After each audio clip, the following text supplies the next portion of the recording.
Hello, everyone. Good afternoon, good morning, good night, whatever you're doing. Welcome back to episode 3 now of the Rain Dancer podcast. Today's guest is Cody Stiverson. Cody is a 26-year Air Force fighter pilot and veteran who tragically lost his daughter to a rare cancer called Hepatoblastoma after an intense 13-month battle that included even a liver transplant. After losing their daughter, Cody and his wife stayed committed to her memory by starting a foundation and creating a platform to support therapeutic developments for this rare disease. Throughout our conversation, we covered topics like what it's like to be an Air Force fighter pilot, lessons learned in the military that can be applied to everyday life, how to deal with difficult moments in your life. We also spoke about the difficulties of starting a new business in an industry that you don't know anything about, strategies for success, relationships, and we spoke about a lot of really interesting topics. Cody has an insane amount of life experience and some incredible stories to share, and his story is a great reminder that there's always something positive that can come out of even the worst of circumstances. So I'm really excited for you guys to listen in on this, and without any further delay, here he is.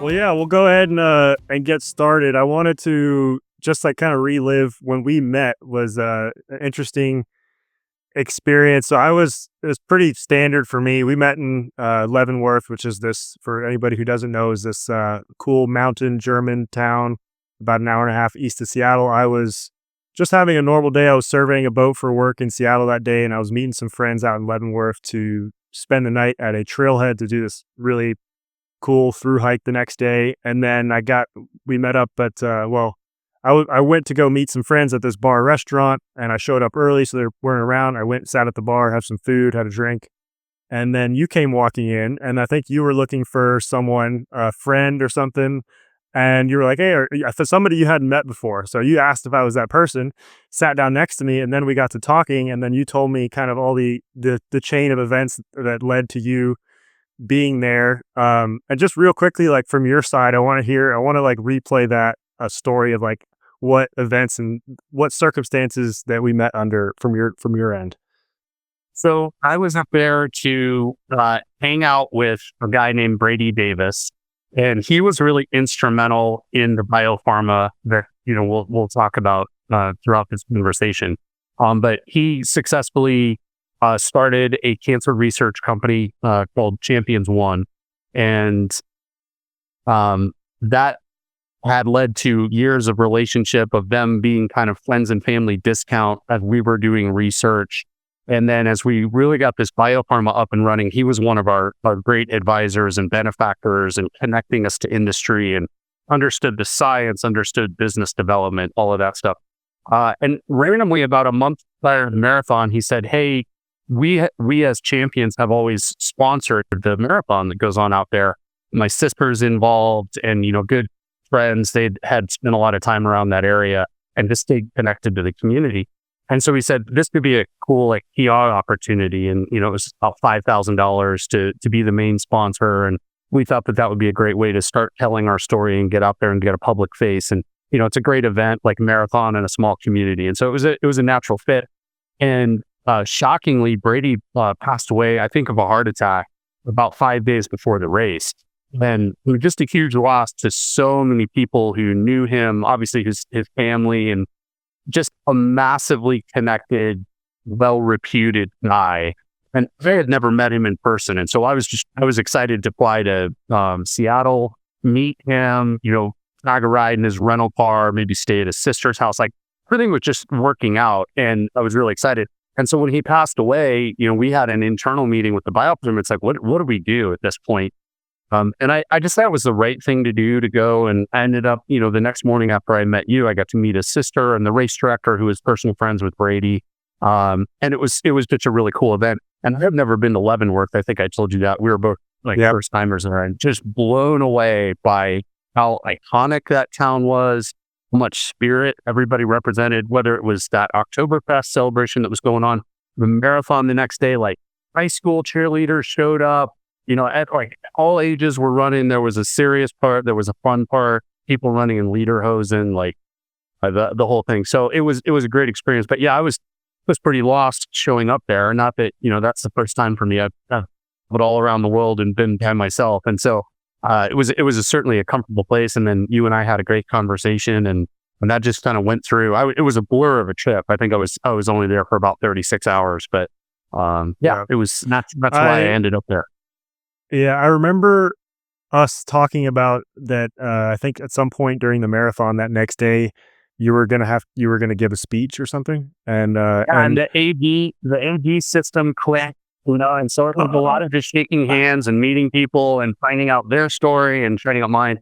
Spent some really cool time with Brady's sister.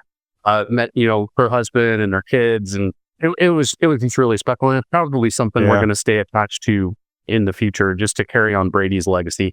He really had a massive impact in forming. It's still a new company.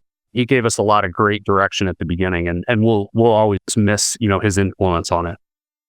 That's incredible. Yeah, what an incredible story. I remember hearing that, and that must have been tough for you, kind of doing the sponsor and then going there and meeting his family only less than a week. That's how my dad passed away of a heart attack too. And I know that during those first few days, that first few weeks, it's very hard to function or even sleep or anything. So I could imagine you dealing with that, not even knowing him and having to kind of lead that show must have been tough. Yeah. I was mostly concerned with the optic. It's like they didn't know me. I had never met Brady in person, and I didn't want to put any kind of damper on it. And I just was welcomed with open arms, and they were like, "We're so glad that you made it." And Brady talked about you, and they were really filled with kind of like his legacy and all the connections that he had made. They did like a couple moments of silence, and then they did a dance party to a Pink song, and it was just really cool. Like you could tell what a fun-loving guy he was, and the way they were remembering him at the very beginning. So yeah, it was cool. That's incredible. Great way to remember him. So Cody, you, if I remember correctly, you were, just a quick recap, did you start out, you went to the Air Force, was that right after high school or after college? And then after Air Force, long career there. And give me kind of a quick recap on what led you where you are, the timeline from when you started to where you are now. I was an only child. My parents started a bicycle shop when I was 2 years old. And so I kind of grew up at industry. We would do inventory on the weekends, and I would help my mom with payroll in the night. And, all the employees who really became kind of close, lifelong friends. And my dad ran things a little bit different. Bike shops are kind of famous for transient workforces, a lot of seasonal work and that kind of thing.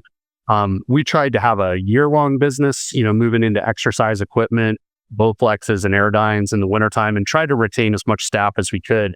But your advantage is high school and college kids that work there. So I grew up in that. At about 14, my parents asked me if I was planning on taking over the business someday, and I said absolutely not.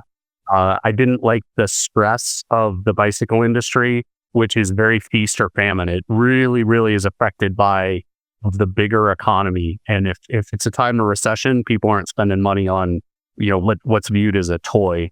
Right? Like you always have your serious bikers and you have that business, but for a family bike shop, there's a lot of feast and famine. And this was in Colorado? Yeah, it was on Colfax, which is our main drag that goes east-west through Denver. We were over on the west side of town. And graduating high school, knowing that, I didn't want to take over, assume the bike shop at some point, which obviously I'm not ready at 17 years old, but I just knew that wasn't my direction. I got my private pilot's license in high school, thought I wanted to be a pilot, and had several family members who had retired or were still in the Air Force.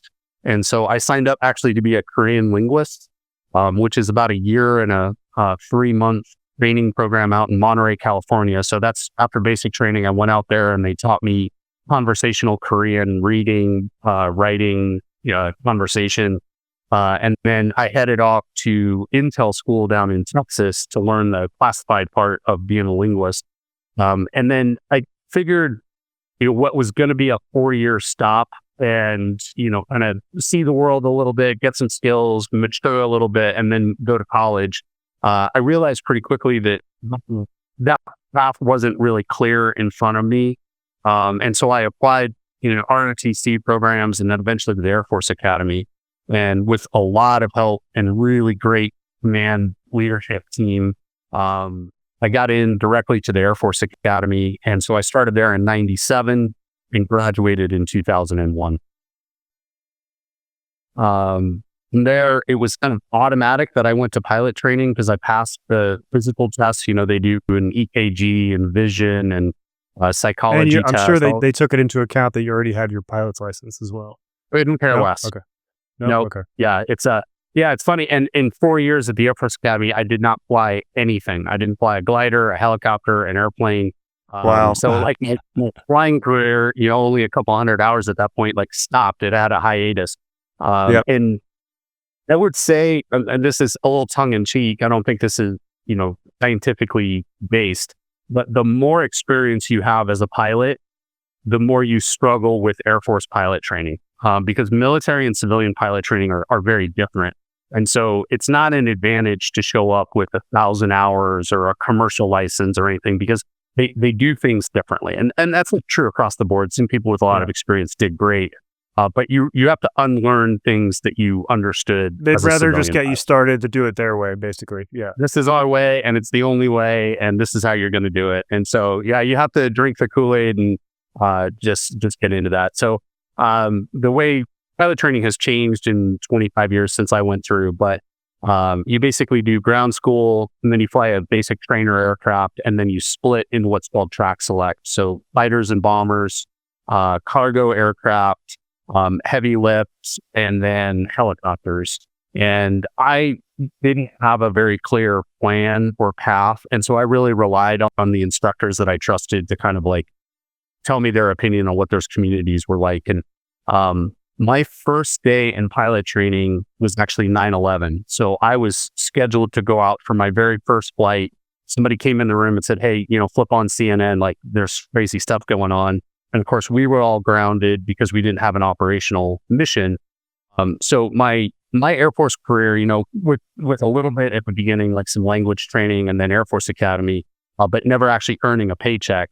It really started on 9/11. And then I retired just before the withdrawal from Afghanistan.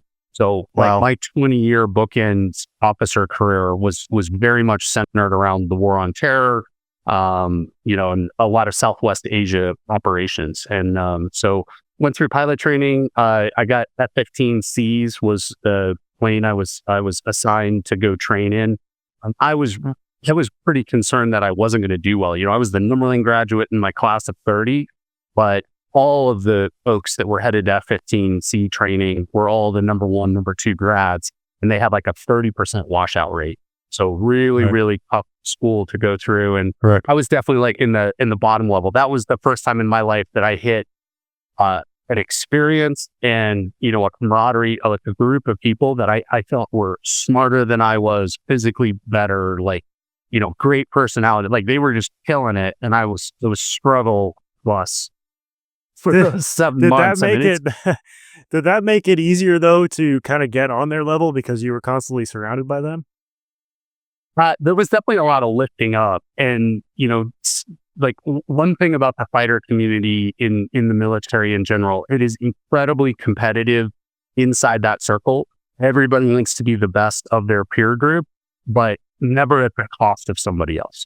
So the steady groups together, and I was a geography major in college. I took physics classes, but all of a sudden you're in like PhD level physics when it comes to radar theory, right? They're giving you college textbooks and like, hey, you'll have a quiz on this on Friday.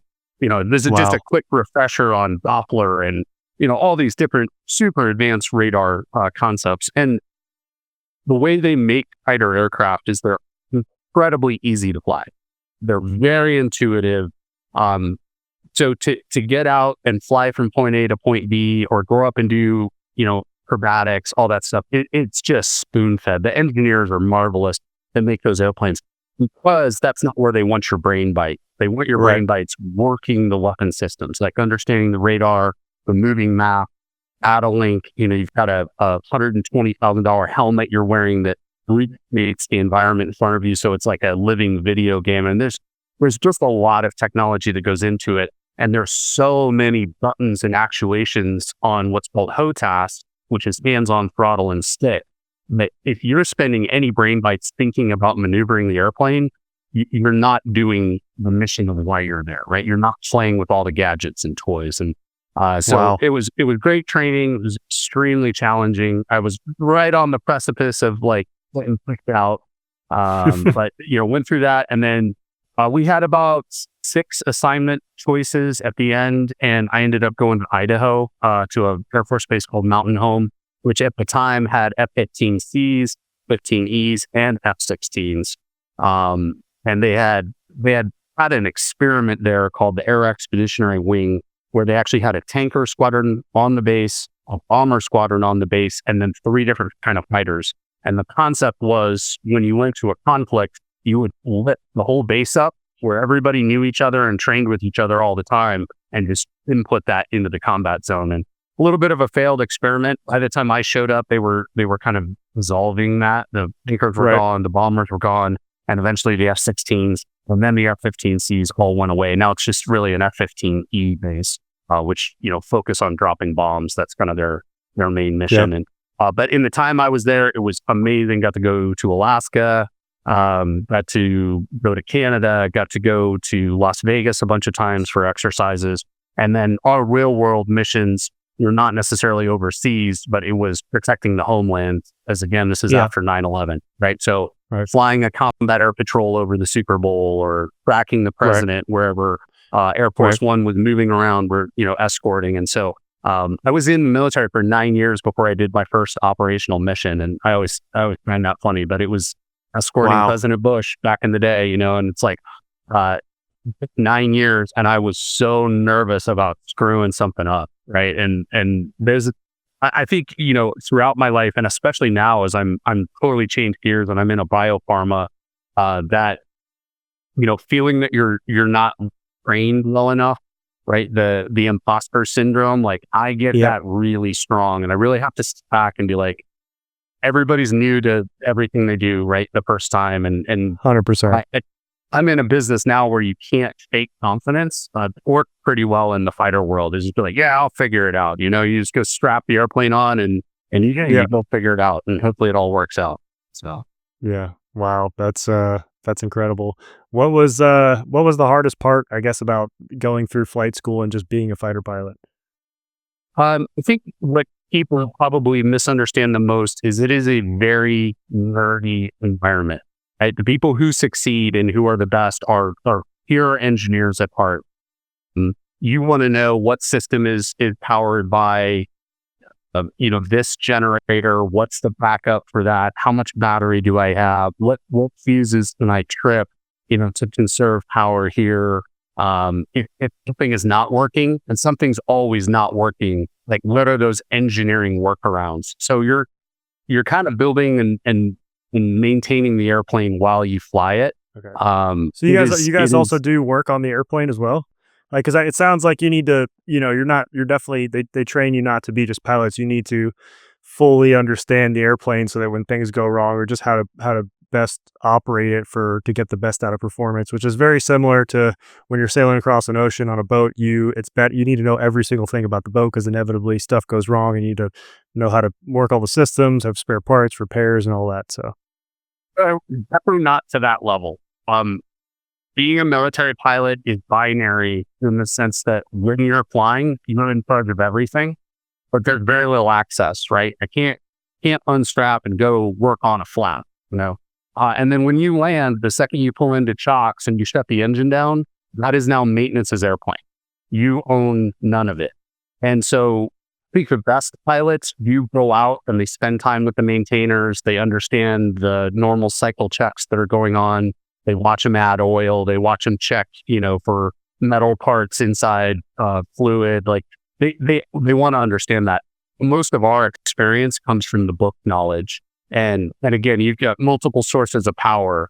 You've got, 3 different weapon systems that you have to understand really innately. And if it's telling you that it's degraded, will it still work? Will it still come off the rail and go and, perform its mission? Right. There's so much book knowledge that goes into it. So in a given 60 or 70 hour work week, which is pretty normal, you're spending the vast majority of that in the books, to asking questions to systems experts, really becoming a subject matter expert in as many components as you can. So we don't work on the airplanes, but it'd be good. You really have to understand that work that goes on. Yeah. I know things, well, I don't know, but it's my understanding that things have changed a lot as far as, I guess, air combat goes, since the 70s, 80s, and 90s. And I think it's these days, it seems like it's rare to have, like one-on-one or dogfighting or stuff like that up in the air. And Yeah. I think most people, to my understanding, go their whole careers without ever experiencing an incident like that. Were there ever any like hostile environments or any close calls or any interesting stories that you can share about your time? Yeah, my combat time, the closest I got was flying in eastern Syria, where Russian air forces and some Syrian air forces were pretty close. We have gotten really close in that theater. There have been some very, very close calls. I was never involved in any of those things, but just the last air-to-air shoot down of a manned aircraft was a Navy F-18 shooting down a Syrian Sukhoi. And that was a dogfight. Full up. So Wow. That's where your training starts. And the U.S. does it differently than most countries. We actually start with dogfighting with those core essentials, and then you work out to the longer range fight, which is much more likely in today's combat. So you mentioned technology. That has made air combat completely different. I'd say the newest jump, it's happened, not going to happen. It has already happened. All of the unmanned drone vehicles that are out there, that is really going to change. And there's a constant debate. I don't know why I stay, involved with it, but everyone's like, yep, this is the last, fighter aircraft that will have a human body inside. It's like that we're not ready for that yet. But what you are going to see is human flown aircraft surrounded with loyal wingmen, they call them, these drones that are doing your bidding, going out there, putting themselves at risk so that you can manage the fight, and still conduct the mission. So that's already happened, and it's just going to be more and more prolific. Yeah. What was the biggest takeaway, the biggest thing you learned, I guess, through your military career, through the Air Force, that you can kind of apply to life at home, real life, and I guess your life post-military?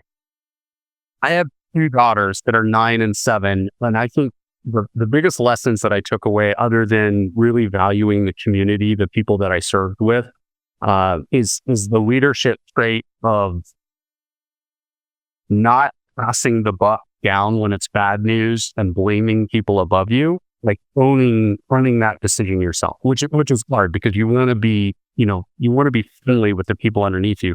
Sometimes you have to be the bad person, and that not only keeps morale up, but it keeps good discipline up. I'm not saying I wish we weren't, on duty this weekend. It's my boss's fault, and I don't like him. It's not the proper way to approach things. So that actually applies to parenting of, I know this is hard, but I've decided we're doing this, and I'm telling you, I'm in charge, and this is what's happening.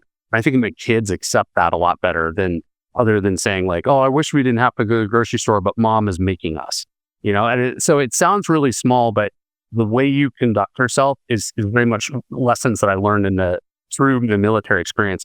And then conversely to that, but along the same lines, I always give credit to people who are involved in a project, right? It's not your victory, it's their victory. And the kids really respond to that.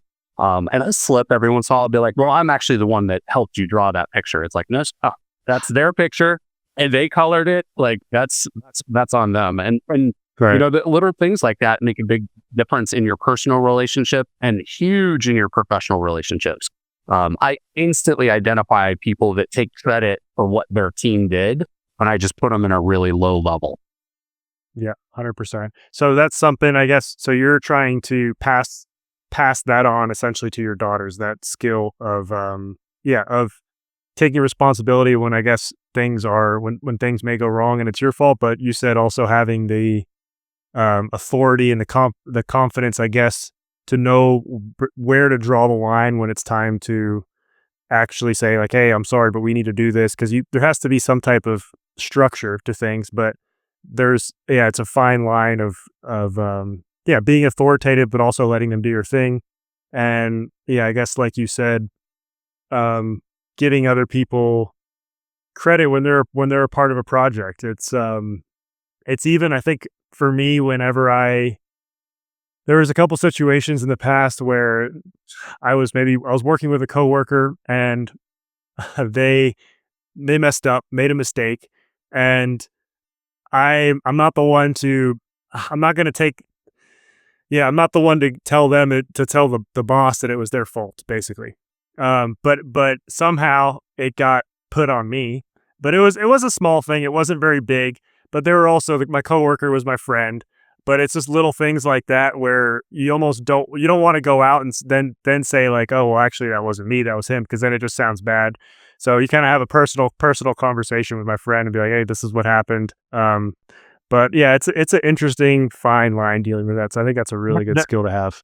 The other one, all kids are narcissists, right? Like you're not a good kid if you're not a narcissist, and that's required for them making sure they get enough food and making sure they're warm enough, right? They have to think about themselves first, and you hope that they're going to grow out of that. But one of the holiest parts of fighter pilot culture is called the debrief, right? So if I'm going out with a 4-ship, we're the good guys, and we're fighting other adversarial aircraft, right, in a simulation or whatever. It doesn't matter what the situation is, you're always going to talk about it on the ground afterwards. And that debrief is revered. And the first thing that happens is you put up the 3 main points that went wrong, right? You don't sit on the ground and talk about how great everything was. It's like, what could we have done better? You're always there to improve. And so you say, okay, number 4 died from a simulated missile. Like, that's the bad thing that happened. Let's walk that back until we can figure out what caused that to happen. And somebody in that room is going to take a spear. And it could be a junior captain with a colonel that screwed up. And you've got to call him out, and you've got to tell him how to do it better so that mistake doesn't happen again. And it leads to some very awkward situations among grown-up people that feel like they're, on top of the world. And you're like, no, you screwed this up. Like, this was all on you. And I've seen it almost come to blows where somebody's like, that's not my fault. And you're like, oh man, this debrief just went, it was going to be 2 hours. Now it's going to be 10. Yeah. Like, we're not leaving this room until you own up to your mistakes. So I do that same thing with my kid. And I'm like, hey, I'm not mad at you, but like, you spilled the milk. How can we not spill the milk in the future? Do we just need to put the cup farther away? Do you need a lid? Like let's talk about how much I need you to own that the milk was spilled, and my kids will not do that. I'm like, so that's just one of the joys of parenting. Yeah. Oh, I love this. I love the whole concept of learning from your failures, and sometimes it is hard, but like you said, you guys get into your debrief, and you probably barely, if not at all, talk about what went right. You can only learn from what went wrong, and it's that's like, I think that's a good part of important part of maturing, as well as that realizing that the mistakes that you make or that other people make that you can learn from, if you don't take the opportunity to learn from them, you're missing out on a really big opportunity to improve and learn. Yeah, so the first thing we would do after starting engines before we'd go fly is a radio check, and you'd say, if you're the flight lead, you'd say Eagle check, and you want 2, 3, 4. And I mean, there's a cadence, and it's got to be perfect. And if you miss that first radio check in, even by half a second, or a bit screwed up, and like you would go fly for the next hour and a half, 2 hours, we'd be like, I can't believe I missed that radio check in. Like, I'm going to start off on a bad note. And it is a incredible perfectionist group. That's the reason they're really good is you never hear that you were taxing with the correct spacing. You won't hear if you were taxing with the incorrect spacing, right? So we have on those errors to strive for perfection. And everybody knows you're never going to get there, but you never stop trying. 100%. Talk to me about your transition out of the Air Force. What made you want to get out? Yeah, so that goes back to really my daughter's story. So we had moved to Alaska and we were actually in the Air National Guard up there, and big transition of career for me. I was still going towards the active duty retirement, but in the Air National Guard, that looks different. And we made that decision, my wife and I, because otherwise I was going back to fighters in the Air Force, and that was either going to be in England or in Okinawa. And that didn't fit in with what my wife's vision was. It took me a while to get on board with that. I liked, being on the road all the time and the whole fighter group. Like it was a blast. I'll always, have great memories from that. But it is tough to be a family person and maintain that lifestyle. So we kind of made that decision. We moved up to Alaska and then started having kids. And in 2015, my firstborn, Addie, started showing symptoms that something was really wrong. Long periods of 104-degree fevers, a lot of nausea, a lot of vomiting. And we took her to this pediatrician emergency room several times, and they threw out maybe a urinary tract infection or she's just teething. It was way worse than that. And so, in my kind of idyllic fly airplanes, I'm a career officer, that's all great. That all just got, stop really, because we were down in Denver and my daughter got diagnosed at a children's hospital with hepatoblastoma, which is a very rare pediatric liver cancer. Typically happens in kids 0 to 5, low birth weight. She was premature. And so anyway, we just stopped everything that we understood. We moved from Alaska down to Colorado. I started flying airplanes and we really got into just taking care of her. We went through 13 months of therapy, including a liver transplant. So very intensive, a lot of time in the hospital. And I, career-wise, transitioned from flying airplanes to working for the intelligence community. And NSA was unbelievable at giving me orders, giving me the time I needed with my daughter. They weren't sure what they were going to do with a pilot. That's not a normal, career move, is that you fly airplanes and start working for the intel community. But it really helped me find a niche where I could bring value. And then I was able to spend a lot of time with my daughter. So I would do nights in the hospital and then come to the big, classified building and work for NSA during the day. Try to learn a new lexicon, I'm learning the cancer world, and then I'm learning the intel community world so I can keep these orders going.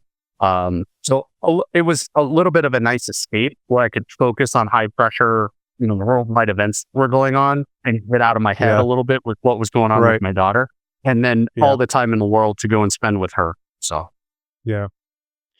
And how did that, if you don't mind sharing, so your daughter battled with, she was how old when she got diagnosed, and she battled with that disease for how long? So she started chemotherapy on her second birthday, and then she passed away just after she turned 3. And we were able to do a Make-A-Wish trip out to Disneyland with her.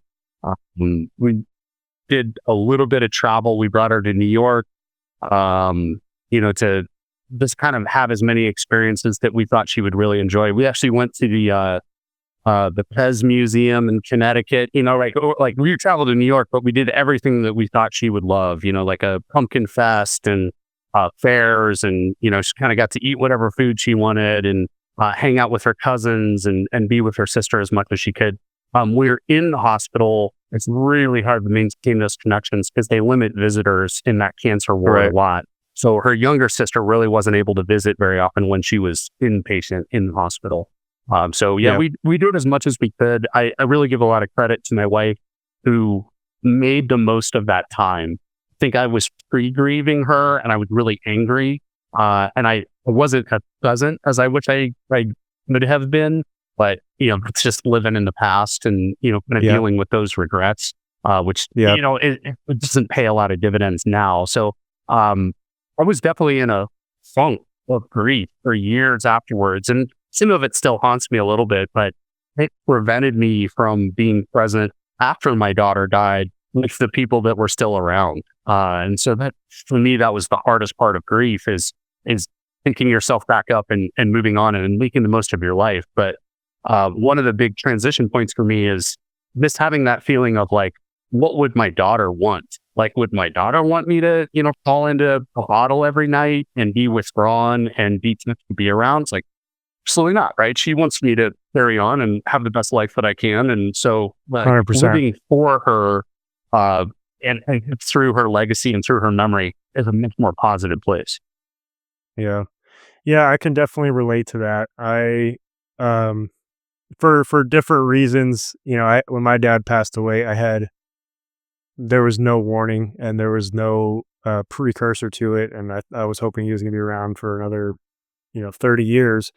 Yeah. And the last real time that I spent with him, I just started dating this new girl, and I was living in New Zealand working on a boat.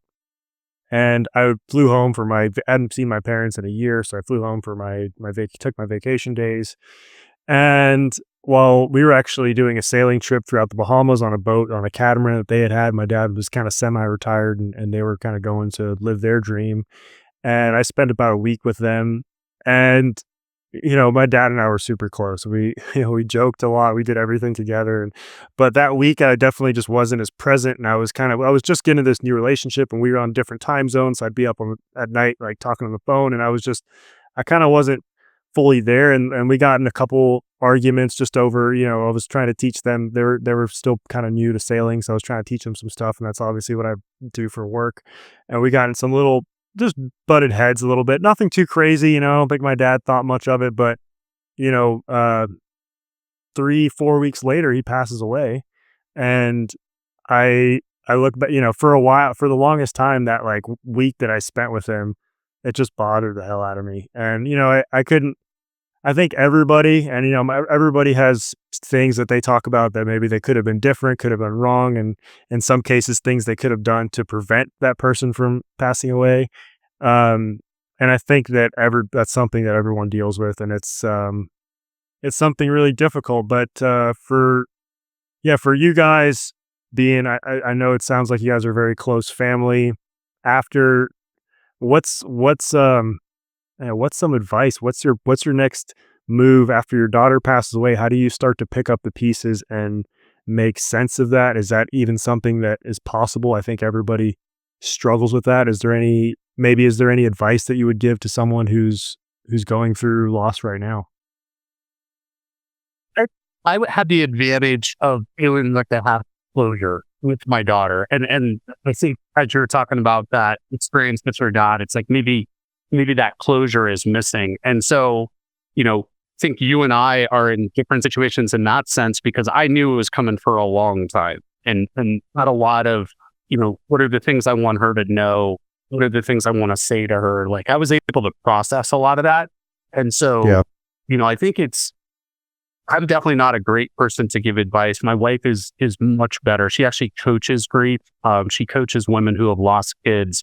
And for her, there's like a sine wave for grief where, 2 weeks later, you might have kind of a decent day, and then you really sink down and you keep sinking and sinking. 100%. Um, she wants to catch the people that have hit rock bottom.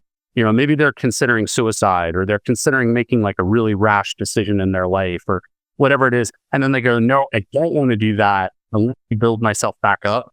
And my wife wants to grab hold of that person and be like, cool, let's try, one of 20 different things. Like, let's just start working through tools so you can start to rebuild what your purpose is. And I really like the name of her business. It's called Grief to Gratitude. And, I've been Love it. through a lot of therapy. We've been through a lot of therapy as a couple. And I think one of those turning points is when you can say to yourself, not, I'm glad that my daughter died, because that's not me, and I'll never feel that way. But Of I'm course. really glad that she was alive, right? So any alternative to her being alive is not acceptable to me. So instead of just being sad that I lost her, it's like really focus on the fact that I was so lucky that she came into my life. And to be frank, her disease changed me in really positive ways. And so, like, why not think about that and be like, man, I'm a much better person because my daughter had cancer. Still sucks. I wouldn't wish it on anybody, but it did change me in a really positive way. Like, it was a rough 100%. road and it took a long time, but I'm happier now than I was before she was alive. Yeah. I think it's this, man, there's so many things, but I think it generally, no matter what, it takes time to get that point. Luckily, I'm at that point with my dad too, where obviously, I have moments where I'm just like, oh, I miss you so much, and this and that. But I have so many moments where I just smile and I laugh, just picturing him being, because when you know someone so well, you almost don't even have to, wish they're around, because you know what they would say. So you kind of put yourself in that position, like they're still there.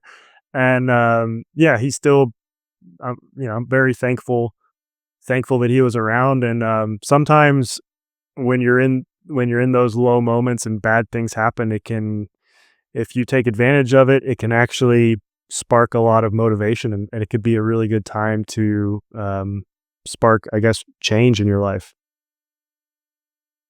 My involvement with the biopharma, I oftentimes myself, and I'm like, am I doing this because I'm angry kids have cancer? Because that's not the right reason to do it. I'm Right. inspired by the science. 100%. I like the challenge of fundraising. I like networking and building partnerships with big biopharmas and small biotechs. I like the feeling of community that we're all working on this super fascinating problem.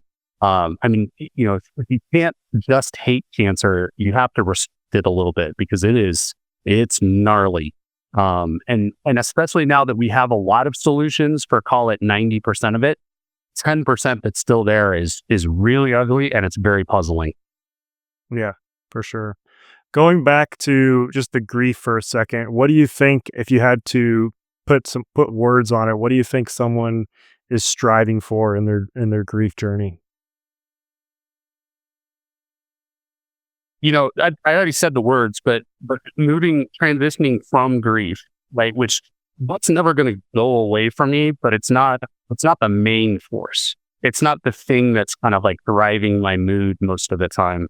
And again, transitioning to, I am so privileged and lucky and blessed that I have this unbelievable supportive wife. I have two really healthy kids that are super fascinating. Um, they have four grandparents that are alive, right? My folks are still alive and my wife's folks are still alive. We live in the same community.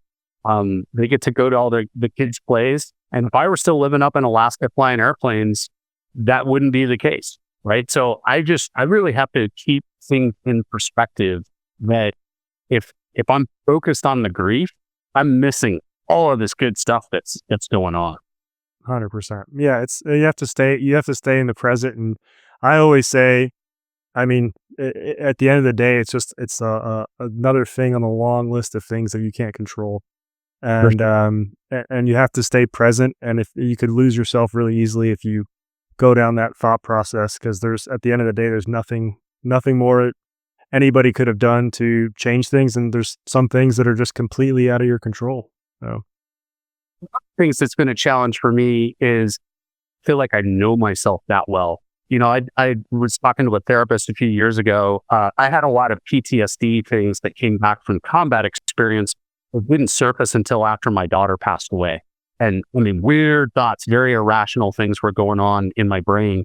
And so, between PTSD and depression, which are, pretty linked, I think, in where they're happening in your brain, that the counselor was like, well, what are the things that you like doing? Just do more of those, right? It's like a doctor telling you if something hurts, don't do it. And that really bothered me. And I think the reason it bothered me was like, I don't know what I enjoy. I tried to go skiing after my daughter died, and but it's not like it used to be. Like, it just feels different. So I'm like, okay, well, it's not skiing. It's like, I love hiking, but my kids were too young at that point to take them hiking other than throwing them in a backpack. So I'm like, wow, that's not a great fit. Cause I want to enjoy my life and be with the family. And I felt like I was forcing everything. So again, just being in my own head way too yeah, much and not being open to experiences being fun and enjoyable. I think that was what I really needed to transition. And I mean, meals used to be horrible, especially like big family gatherings. I just wanted out. Like, I wanted to not be there. And it was obvious. Like, I wore that on my face that I was miserable. And it took a long time. It was almost like I didn't really allow myself to enjoy those things because I was angry. Yeah, I know. I was the first year after my dad passed away, I almost felt I didn't give myself permission to have fun. I could never Yeah. laugh and smile, and I didn't even want to. It actually made me upset. I remember it was almost about a year going to a wedding, and it was the first wedding I ever gone to where I just didn't even dance. I felt guilty, I guess, for having fun. But going back to your story, after, I guess you said you started therapy after your daughter passed away. Was that something that you kind of realized on your own that I think I need help with something, or was that something that maybe your wife helped push you towards? Life pushed me quite a bit. I knew that I needed it. I was still holding on a little bit, but maybe I'd go back to the flying world. And it's gotten better, but it used to be that if you had psychological diagnoses, that would be an eliminator for, maybe an airline job or whatever. And they've changed a lot of those rules. And so, like as you and I are talking, whoever listens to this, like if you're thinking about an aviation career, seek mental help if you need it. Like you're more important than, flying a big tube 100%. around with 180 stinky people. Yeah. So there was hesitance in general. And I also think I just didn't want to face it. Specifically, like the night that my daughter actually passed away, I did not want to talk about that. I didn't want to get into it. And I had one combat incident. Turned out it was a civilian casualty, unintended, but we were going after one target and a second vehicle drove in and we ended up wounding, potentially killing some civilians that with bad luck, bad timing.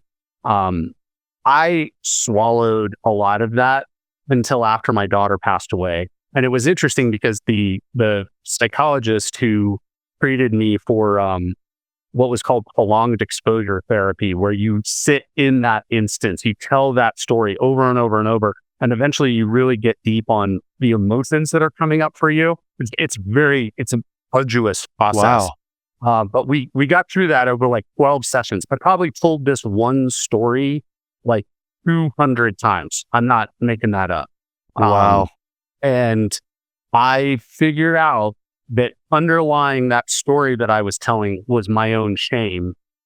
In a moment, as we were flying over that target area for the last time, I was like, I don't want anyone to see me here. I don't want to be associated with this event that happened.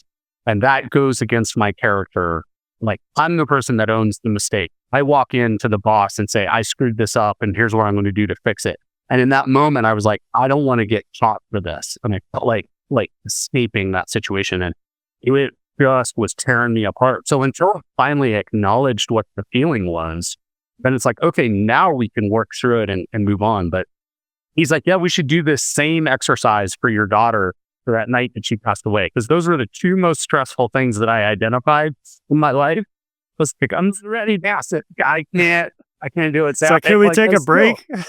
Yeah, I was like, maybe next year, and that was a few years ago. And so I owe that to myself to like make sure that I've really processed all of that. But it's scary. Like it's really challenging. Like I don't want to go there. So he just made you, over 12 sessions, he literally made you come in and just repeat the same story so that you could slowly process things. And that was the whole exposure therapy procedure. Yeah. So you and speak like you're there. And this is a total of like 8 minutes of my life. Right. And he's like, yeah, tell each moment, like what's happening? What are you doing with your hands? And you go back. And it's a little bit like kind of like what I think hypnosis would be. Like, yeah, the left hand is doing this. I make a radio call and I say this, right? And I've got like an eidetic memory. This incident is burned into my brain. And so you go through it. And then after about 30 times, he would say, how stressed are you feeling right now? How stressed are you feeling? How stressed are you feeling? And he's telling in the story when your stress level's ramping up. Then he would say, what emotion is coming up for you right now?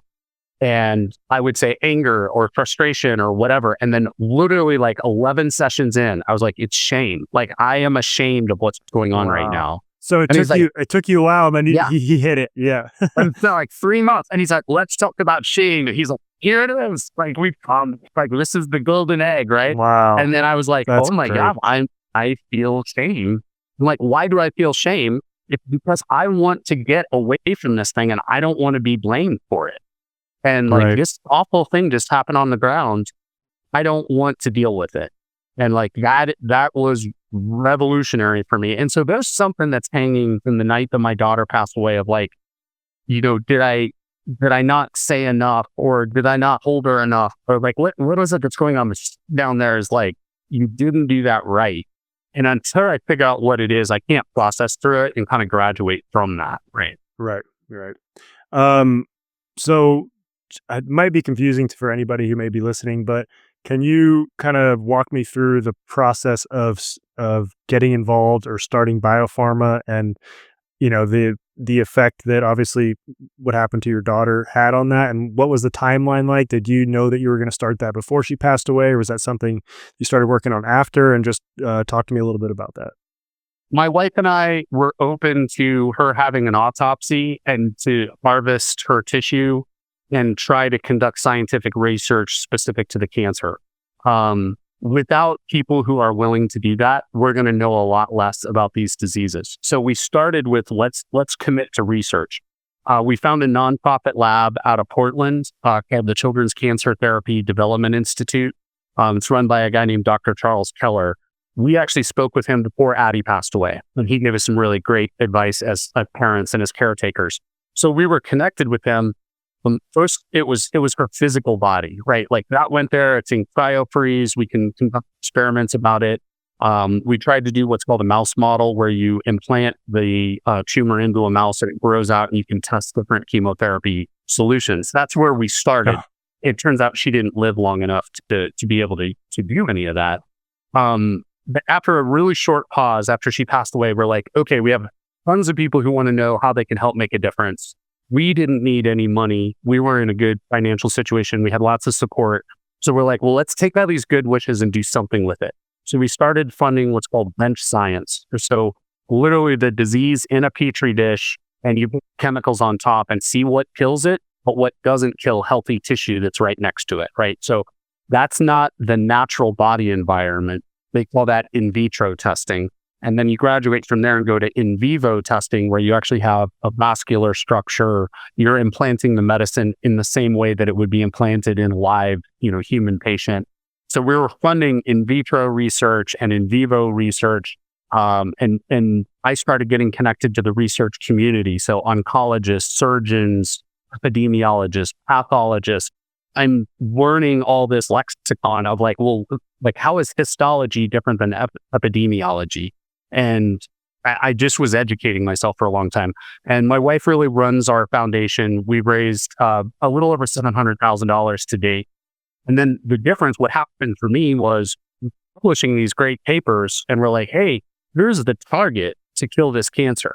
It won't hurt the rest of your normal healthy cells. If you can go after this target, it'll just kill those cancer cells. Now somebody make a therapy. And I won't throw big biopharma under the bus, like that happens in public a lot. Biopharmas are run by shareholders. There is no profit in developing a therapy, which easily can cost hundreds of millions of dollars when your patient population is 20 kids per year, right? And so there's no backside of that.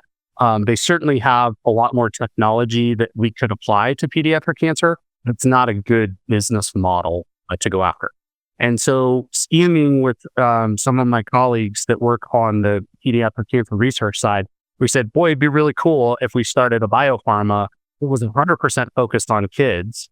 And if we develop a therapy that also works in adults, we can license that out, sell off the intellectual property, gain a lot of money through that adult market, and then open up more pipelines for kids, right? So that's our model. We're a for-profit, but we're owned by the nonprofit lab. But we kind of have that ethos of it's not about making money. Believe me, I'm very sharky. I want to make a ton of money for the business so I can expand to as many pipelines as I can. So that's my involvement. Now I'm not versed in all of the science, but I need to be able to translate that for our partners for philanthropic investment. And so what I did for the intelligence community was take super, super technical things and say, this thing right here is transmitting. Like, that's all you need to know. You don't need to know the gigahertz. You don't need to know the wavelength. It's on right here, and that means something, right? So I do that same thing. I go, hey, this signaling pathway for this rare cancer, we can attack that and it won't attach itself with this chemotherapeutic agent any healthy tissue. So this is going to be a great therapy. Here's our cost per development. Here's the patient population. Well, by the way, it also works in adult melanoma or head and neck cancer or HER2 positive breast cancer, right? We're doing that research in parallel, and then we're partnering with biotechs, biopharmas, so they can handle that adult market and we stay focused on kids. So it sounds like you guys have made definitely quite some discoveries since you started. Yeah. So and that's all a trial and error process of seeing what works and doesn't work. It is. You do drug screens on existing drugs. Some of them have patent life, some of them don't. You start with things that have been shelved by big biopharma to see if they'll work, because that's already been invented, right? So that's one of the basic part. And then now I have a partner who retired from a big biopharma, and he's actually developing our own intellectual property, which is really how you're going to generate big revenue. Like if you own that chemical, right, that compound, now when you sell it off, you stand to make much bigger money. There are regular billion-dollar deals for the type of intellectual property that we're talking about. And so that's what we're hopeful to do in the next year, is sell one of those off, and then fundraising will never be an issue again for us. We'll be able to, run this as a business, make all of that revenue back and use it as operating capital to smartly expand out and handle more pipelines. That's really inspiring. Just the whole story of starting the business and kind of pivoting off of and making something good out of what happened, the situation with your daughter.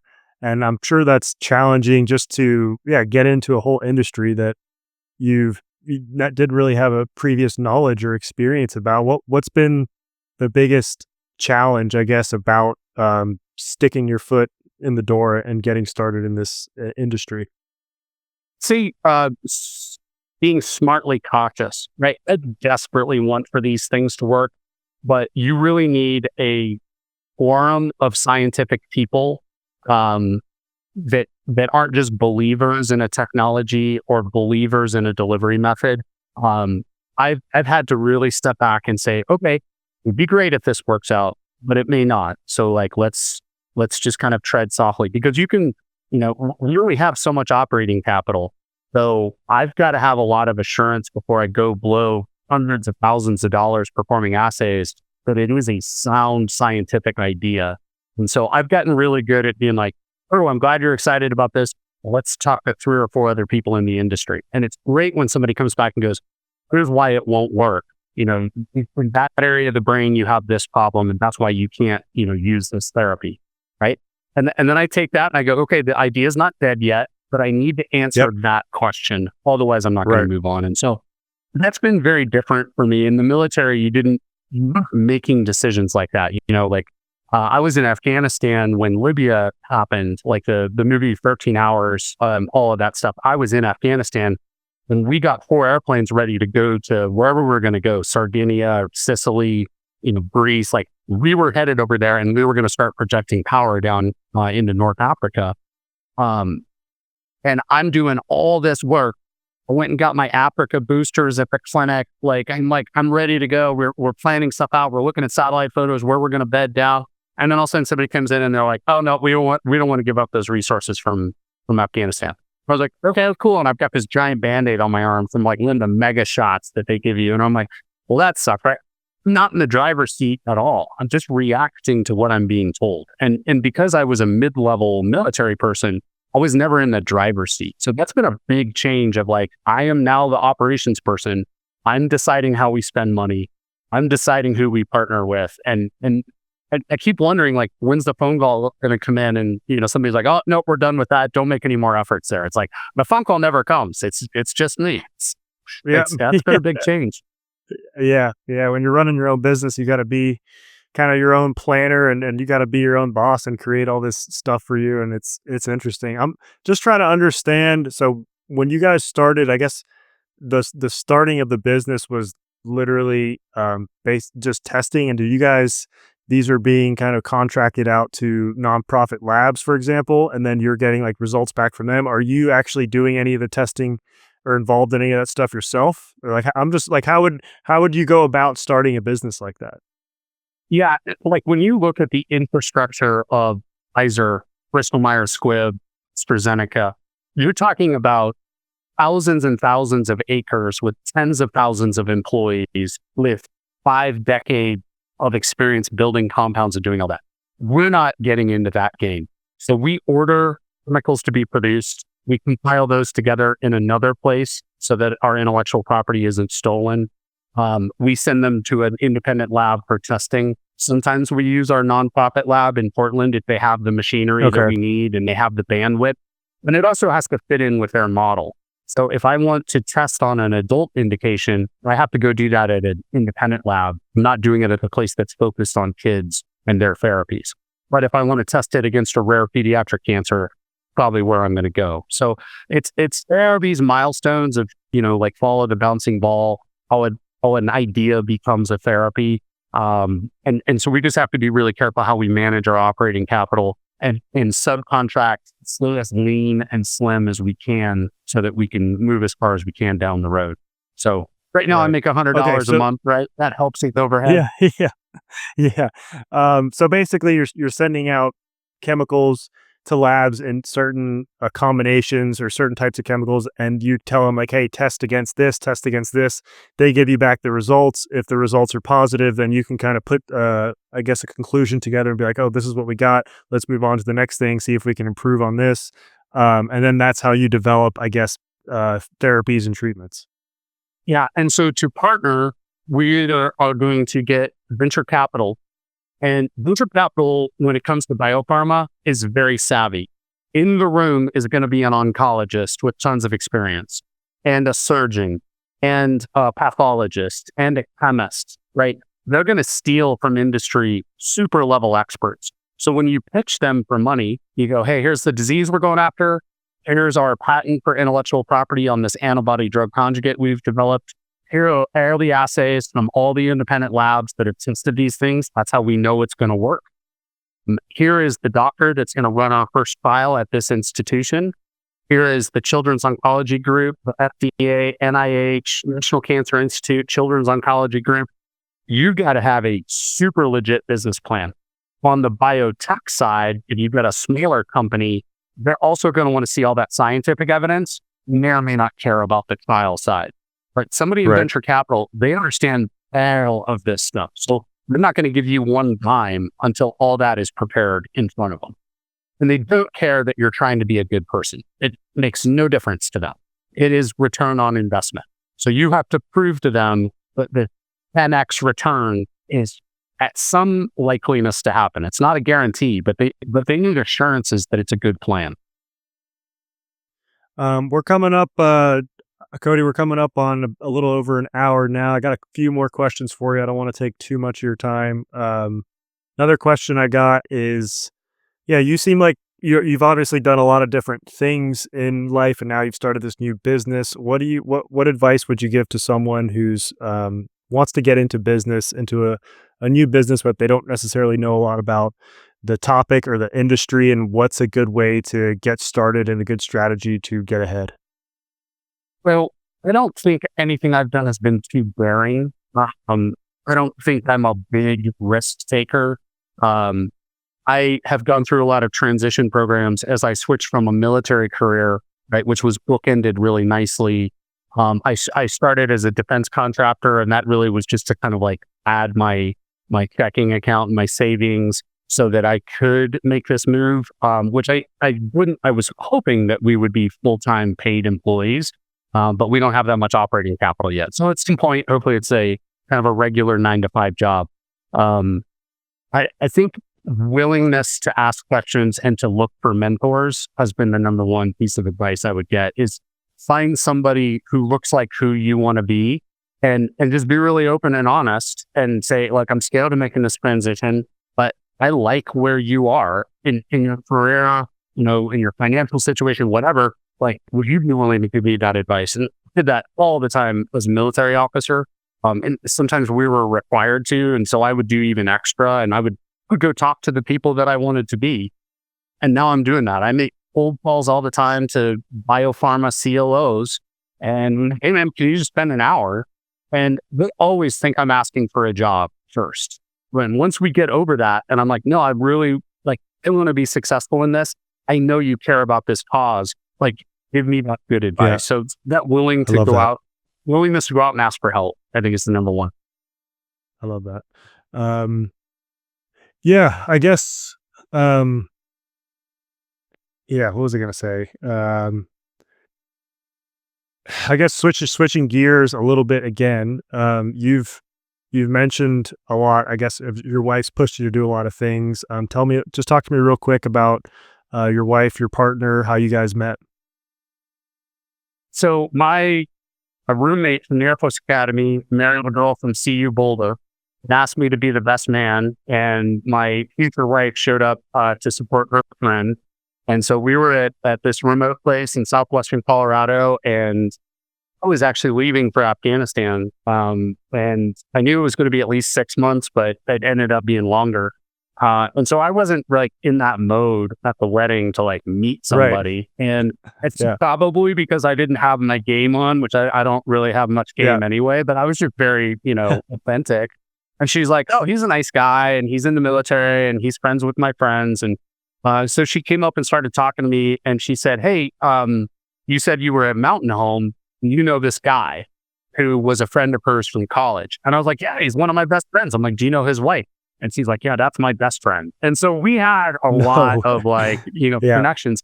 But what was funny is they didn't have cell phone reception at this lodge. And so she drove like 20 minutes, cell phone reception, called that friend, and is like, what's the deal with this Cody guy? And she's like, oh, he's really nice, blah, blah, blah. We were stationed with him. And so she came back and she kind of like informed me that we would be dating.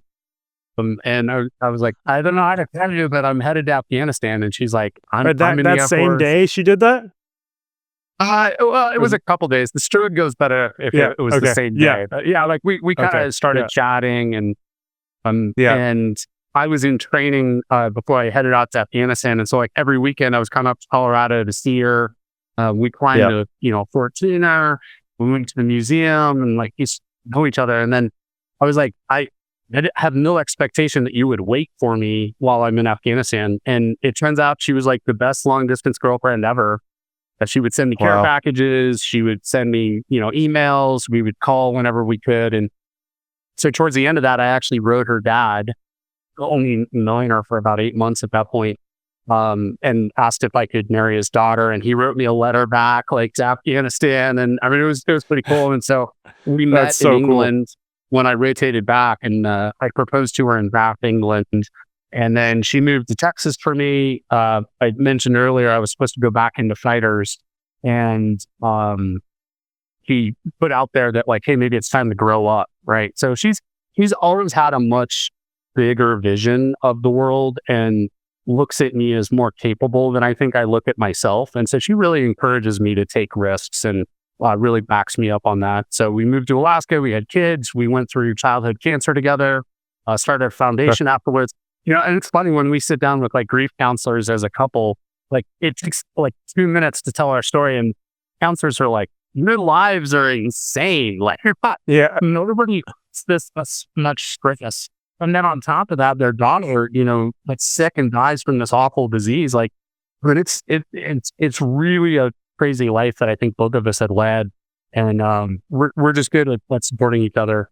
I think she's amazing. I support her and the businesses that she started, and maintaining the amazing friendships that she had. Like a couple years ago, she went and climbed Mount Fuji with girlfriends. She loves to go out and reconnect with her close college friends, and I support her doing that. She supports me. I'm headed to Alaska next week to hang out with some friends up there, and so we're just in a very mutually supportive relationship. Yeah. What would you say to, I guess, someone like me, because I'm right now 32 and single, what would you say is something important, I guess, to look for in finding the right partner? I think personality-wise, my wife and I are very, very different, and it can lead to huge frustrations. Like my wife is very obsessive compulsive about planning. She writes notes down everywhere. Like she's very concerned that she's going to forget something. So she's just super, super, super organized. I am Mr. like, oh, I forgot my suitcase. Looks like I'm buying new clothes. Like I love just playing it as it goes. Just going for it. that could lead to huge fights unless you step back and you go, man, I'm really happy that my wife planned all this. It's like, if we show up, if we're going to the lake for the day, I guarantee there's going to be a picnic basket and sunscreen and goggles, and like, it's all going to be in the bag. And my wife appreciates that when we go to the lake and it turns out that the lake's closed for some reason, come up with a new plan in 2 seconds. Yeah.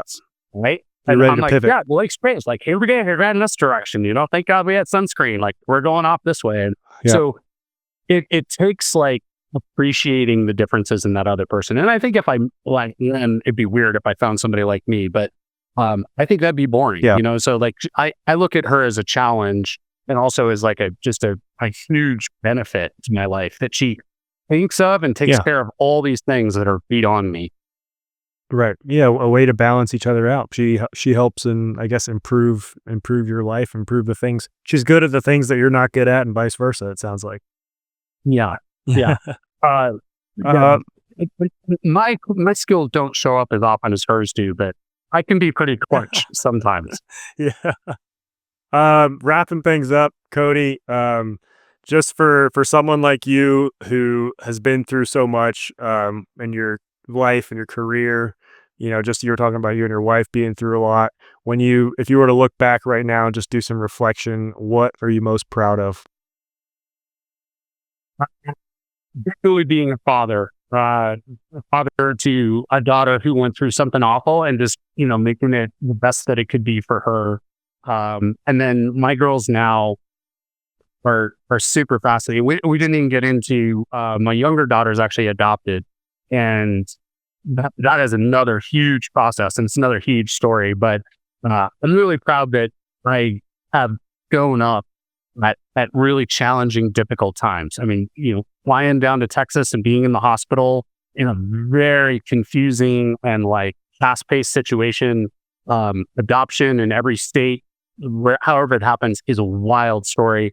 And that was less than a year after my daughter had passed away. And I was like, no, we are doing this and we're going to do it great, right? I'm really going to treasure this gift of having this person that completes our family. So I think the challenge of being a father and showing up to it every day, like that's definitely what I'm most proud of. Love that, man.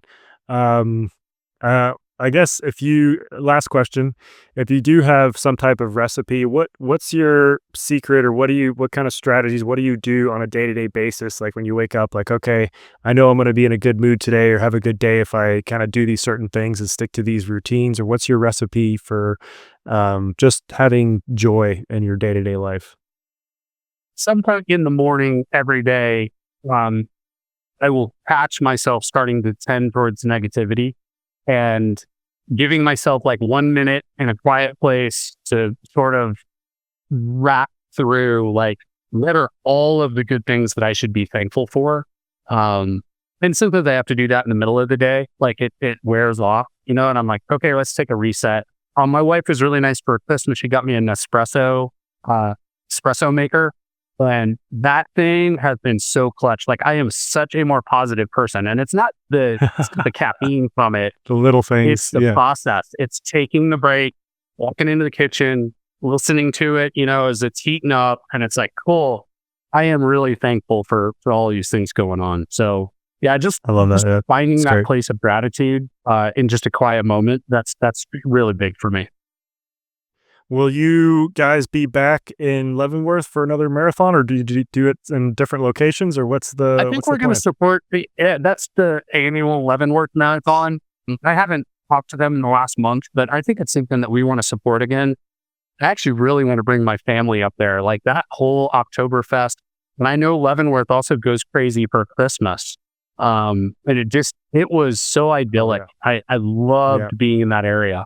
So super cool. That was a great weekend this fall.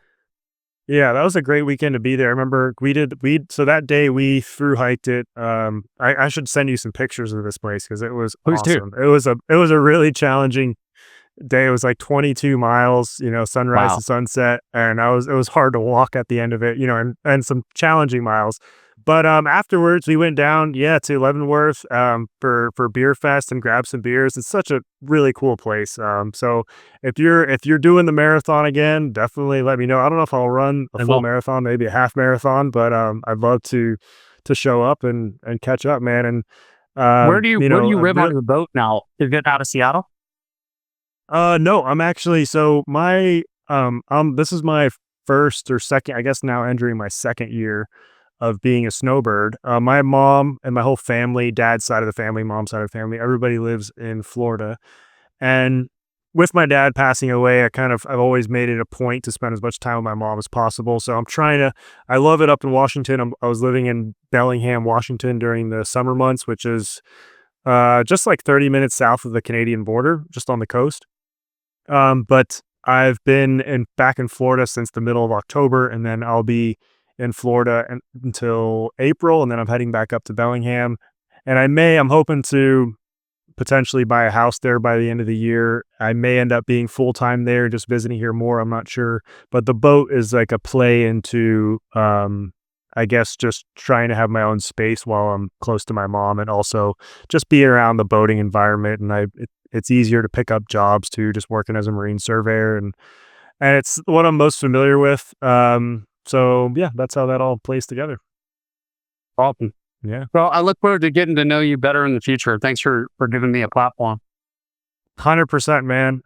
Yeah, thanks so much for sharing your story. I was very inspired when I saw it, and I was actually that day we met at the bar. So my friends showed up, and I went over there and sat with them. I was like, I kind of wanted to just keep talking to this guy. I didn't really want to come over here and hang out with you guys. So I'm glad I was able to track you down and chat, and I'll send you some of those photos. And just thanks again for just sharing your inspiring story.